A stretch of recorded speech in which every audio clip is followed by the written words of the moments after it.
Am I the a-hole for scolding my struggling sister when she gives us grief about adopting a baby? My sister, 35 female, and her husband, 37 male, have been struggling with infertility since they got married 12 years ago. They've tried absolutely everything, from medical to spiritual, but unfortunately nothing works. Now that she's approaching late 30s, they're starting to look into adoption, but it's also been a slow going since their financial condition isn't exactly stable from multiple rounds of fertility treatments they went through. I can only imagine the struggle, and I sympathize with her, but the stress the situation is bringing her and her husband honestly puts a strain on our relationship. My husband and I, both 30, lost our best friends, Mason and his wife Kate, 2 weeks ago in a horrible car accident. They left behind their son Pete, who isn't even 2 yet. It was so sudden and so heart-wrenching. We're all grieving, which lowers out contact with a lot of people, including my sister and brother-in-law. Our main concern right now is ourselves and Pete, whose custody has come to us because we're both his godparents, actively engaged in Pete's life since his birth, and because Mason and Kate have neither left a will nor have immediate living relatives who can take him in. We've decided to adopt Pete as soon as we can stomach the process. My husband and I never planned on having kids, and even if we did, this is absolutely not the way we want to go about it. The situation is far from ideal, but we're starting the adoption process yesterday for Pete's safety if nothing else. We broke the news to our extended families and friends, letting them know that my husband and I won't be very available for a little longer because of this. I know my sister and brother-in-law will have something to say about this. I'm prepared for a few heated text messages or voicemails. However, I didn't expect them to turn up on our doorstep, crying about how unfair it is that we were given everything they wanted, and how we didn't deserve to be parents because we didn't go through what they had to. I've never seen my husband so angry before. He's usually very mild and gentle, but recent events have stretched our patience to the limits. We kicked them off of our porch, and I told my sister before she left that since our pain inconveniences her so much, I won't have her around me and my family at all anymore. I know she made a fuss about it, and now everyone has something to say to us. We turned off our phones, so we don't know which ones are cursing us and which one aren't. I know some did/are. My husband and I are both in pain and grieving, and we can't trust ourselves to be objective. Did we go too far? Now for the top comments. Not the a-hole. Hey, adopted kid here. I can give you tips on how to be an a-hole if you want to be, because this story inflames me anyway. Your sister and her husband, much like my parents, tried everything else before even considering adoption. That makes their future kid their very last option. They clearly would rather have their own child. This attitude disgusts me personally, but whatever, I guess that's normal for society. Pete is your first option. You sacrificed the lifestyle you wanted to have for him. You chose his life before the future you envisioned, not as a last-ditch effort. Guaranteed you'll be a better parent. You will be the a-hole if you told her this, and honestly, I encourage it. This comment is beautiful and says everything I thought and felt reading this post. I hope you're not the a-hole, and I strongly advise some major distance from this deeply selfish, narcissistic behavior from your sister and brother-in-law. Not the a-hole. I'm sorry, but that's just disgusting behavior from your sister. You got everything you wanted? Your close friends died, and you have to go through an unexpected adoption for their son who is now orphaned. I know she's stressed, but that's just horrible what she said, honestly. At the moment, I was absolutely disgusted too. My husband was too, judging from his face. Like I said, I've never seen him look at anyone like that. It's like a completely different person. I'm afraid I must have looked just like him then too. It's really shocking when you find out your family has a bunch of victims and narcissists. A tragedy happened, but no. This is about them and their baby troubles. I haven't spoken to many of my family members since I was 18 to 24. I'm now in my mid-30s as well. It's not easy, but your life is better when you surround yourself with people who actually give a damn if you're hurting or not. Get angry, feel angry.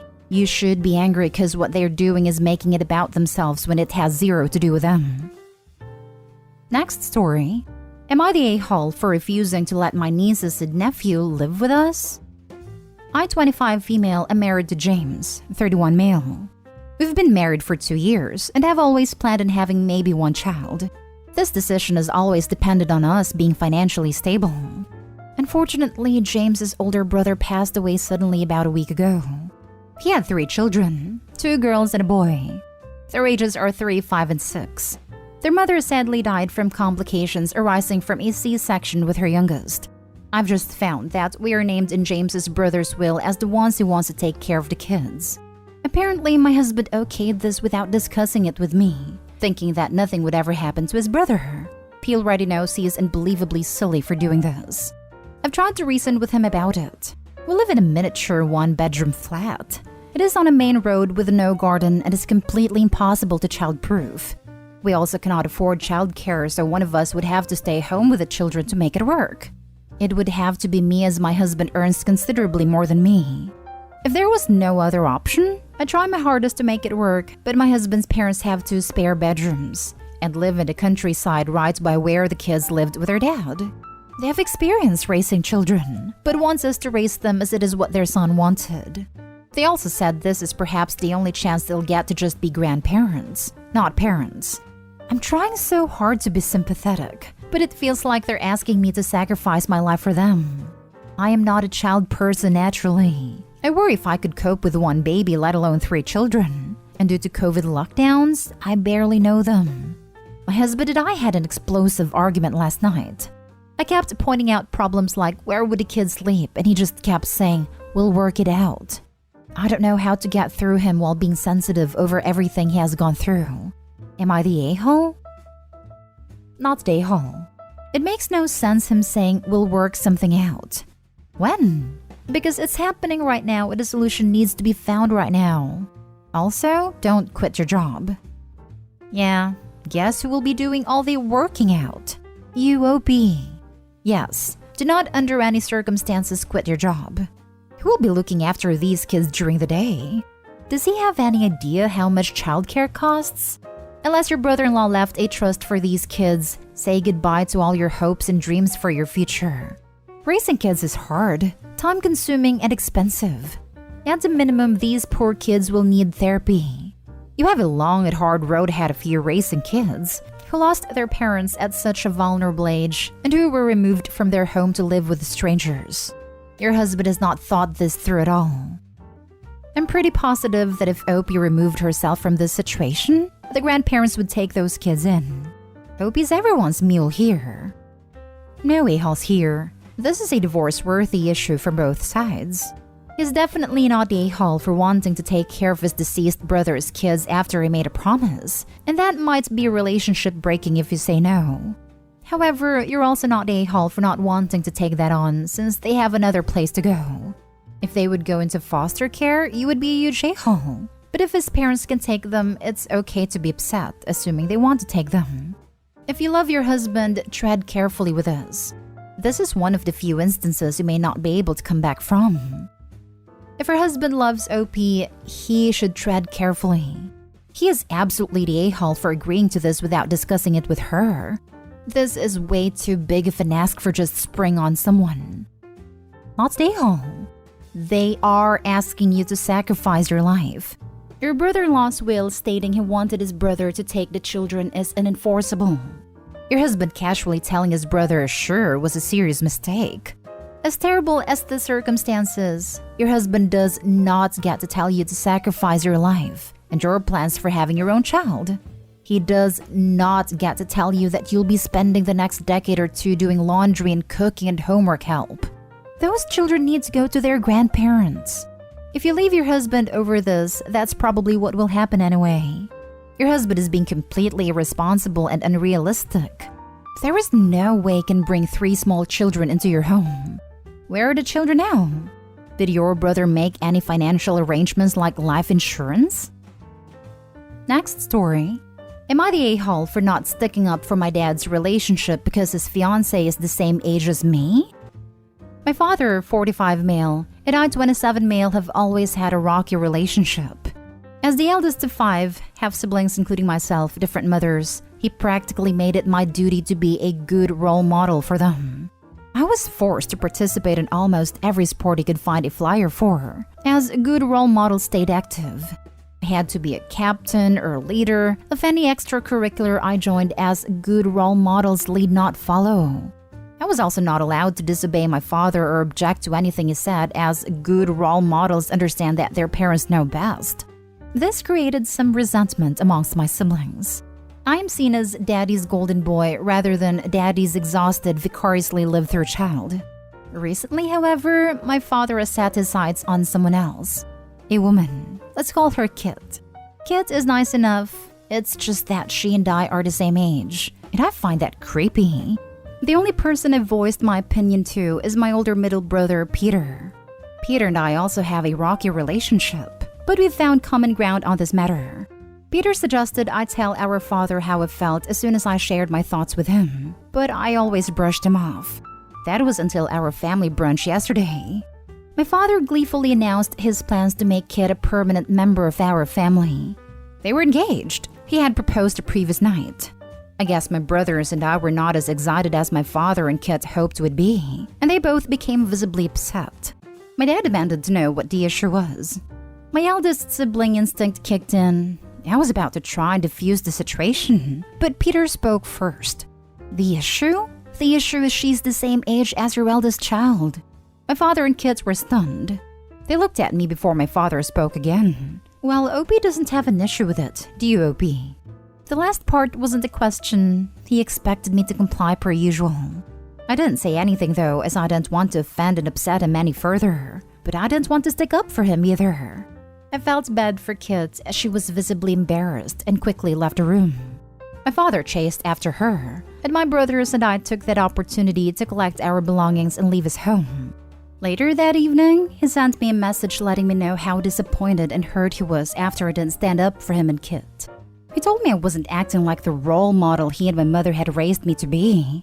That as the most worldly of my siblings, I spent my junior year abroad. I should know better. I didn't respond to his message. I asked anyone else if they'd received anything, and the collective answer was no. I feel horrible. On the one hand, I believe people should be allowed to love who they love. On the other hand, Kit was probably in diapers the same time I was. I love my dad, and he has done a lot for me over the years. But I'm 27 and tired of being his good role model. So am I the a-hole for not sticking up for my dad? Now for the top comments. How much longer are you going to allow your father to manipulate you? That was going to be my question. It seems to me that Opie has allowed himself to be manipulated his entire life. Now that he is an adult, it is on him to set the boundaries. I fear that Opie doesn't even know himself because he's been told what to do for his entire life. I'm surprised he got to his age without having blown up. Generally, I would have thought that once he got to his mid-teens, he would have rebelled against all of this. People thought I would blow up way earlier too. I didn't because I grew up in the evangelical church, so I was always had an intense underlying fear that my parents would just straight up get rid of me like a bag of puppies in the river if I rebelled. I think sometimes people get into that internalized helplessness loop just because 18 years is so long with no other examples around. And if you're afraid of not being fed / getting hurt, etc., it quickly gets Stockholm syndrome. You're the a-hole, but not for what you think. You're the a-hole because you are a peacemaker and conflict avoider. You never stick up for your values or what is right. On top of that, you still allow yourself to be used as pawn in your father's control and dare I say emotional abuse of your siblings.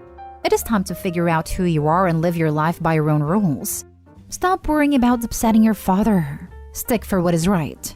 Reading No More Mr. Nice Guy really helped me on this front. Last story. Am I the a-hole for ignoring my half-sister for transferring into my school? So I, 18 female, was pretty much abandoned by my own mom when I was a baby. She moved on with a new guy and had 2 kids, Tia 15 female and Ed 13 male. We all have the same last name because mom didn't marry my dad or their dad. When I was 7, they moved away and my mom never called or anything. She just phoned on my birthday if she remembered it and sent birthday cards with a cash and a picture of her and her family. I saw my grandma till last year when she died because my dad didn't want me to lose a link to my mom. After grandma died, my mom got her house and they moved back. And their kids got admitted into the same school I go to. Okay, well, we're in all different grades, so shouldn't be an issue as I can just avoid them. Well, apparently Tia was really good at basketball, so somehow she gets on the seniors team even though usually it's only grade 12s and 11s. Tia and Ed have reached out to me, but I quickly stopped acknowledging them at all beyond passing to her during a game because I don't want to be their sister. They have their perfect family and I don't want any of it anymore. Like, it sucks so much to see my mom come to our games, drop her off and cheer her on when I never got any of that. Honestly, I dip from games right away if I see her in the stands because I don't want to talk to her. Things kind of came to a head this week because they were taking photos for the yearbook for the basketball team and they were taking them alphabetical order based on last name. I do not want to even show up next to her in the yearbook. So when they lined us up, I told the PE teacher I was getting my surname changed to my dad's last name and got my place switched. Tia got really upset with me. And after the photos, tried arguing with me and I just got mad and told her to go complain to her mom. And she just called me an a-hole for never wanting to be her sister. The friends are split, with some saying I should give her a chance at least to avoid making things awkward at school, and my dad tells me I should reach out to my mom. But my cousins are all on my side and told me I did the right thing. And so school is kinda tense so far today because of it. I don't really know, so I'm coming here to find out if I'm the a-hole. Oh, and since I always see people say get therapy on here, I see a psychologist for my issues. Not the a-hole. You've been through a lot with your mother abandoning you, so it's normal not to want her children in your life. At 18 years old, you were living your teenage years, and it is not up to you to have to mend fences. Opie, you're not the a-hole, but you're also taking out your mom issues on your bio siblings, and that's not okay. You should treat them with the kindness and respect you'd treat any of your other fellow students at the school. I suggest you take them both aside at lunch and tell them that you have nothing against them, but you don't feel like a sibling to them and you're not interested in a sibling relationship. You expect them to respect your position, and on your side, there are no hard feelings. Not the a-hole. If grandma didn't die, mom wouldn't have gotten the house. The kids wouldn't have transferred to your school and none of you would have been in contact with each other like it had been your entire life. If she wanted to be your friend and sister, why didn't she try for a relationship before all of this? Yeah, it's not like I don't have Instagram or Snap or even freaking Xbox Live. I can't even go back to my grandma's house because they all live there now. That sucks so much. I'm sorry. Yeah, I mean, I got everything that was left to me in her will. But it sucks not knowing what happened to my room there and not being able to remember my grandma where she lived and all.